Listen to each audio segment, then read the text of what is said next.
Hello, welcome to Graduation to Revalidation, Chapter 2, Part 1.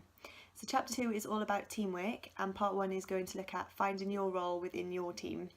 So when you're new to a department, it might take you a little bit of time to find your feet and establish your role within the team.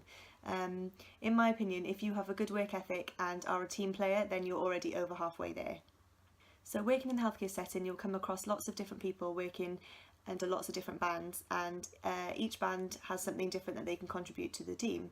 Having a mixture of bands is really, really important, not only for patient safety but staff development. And when you've got lots of different bands working together, there's lots of things that you can teach each other. Everyone's got different experiences that they can bring together, and it helps to make a really good and strong team.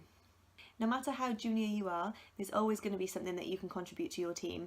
There might be some new research that you heard about while you were at university that the older nurses don't know about, or there might be a condition that you saw when you were a student that other nurses aren't sure of. There's so many different ways that you can contribute, even when you're brand new.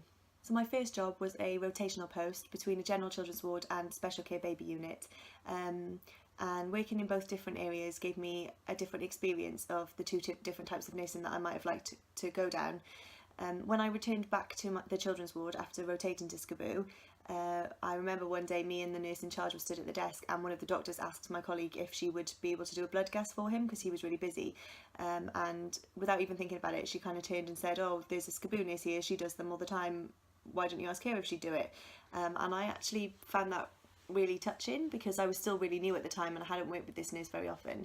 And she's a very, very good nurse and I've got a lot of respect for her. And her saying that and acknowledging a skill of mine actually made me feel really, really good and like a really important part of the team. That was such a wonderful feeling, I'm never going to forget it. So there were loads and loads of ways that you can help make a positive contribution to your new team. So I'll just run through a few of them now. So number one, share your knowledge with your colleagues, whether they're senior colleagues, junior colleagues, students, healthcare support workers, doctors, whoever. There might be something that you know more about, and sharing your knowledge with them is a really good way of helping you feel like a really important member of the team. And if you pass on your knowledge with them, they might pass them back to you, and that's a really good opportunity for learning as well. Always offer to help your colleagues if they're busy or if there's something that you can do. Always offer to help them. That's a really, really good way of building a strong relationship with members of your team, and teamwork is really, really important, especially within the healthcare setting. So be a team player. So even though every patient is allocated their own nurse at the start of the shift, that doesn't mean that you can't help with patients that aren't your own. If a patient presses the call buzzer and their nurse isn't free, then go and help them out. And that would not only help the patient, but it also really helps your colleagues out, especially if they're really busy, and they'll repay the favour to you.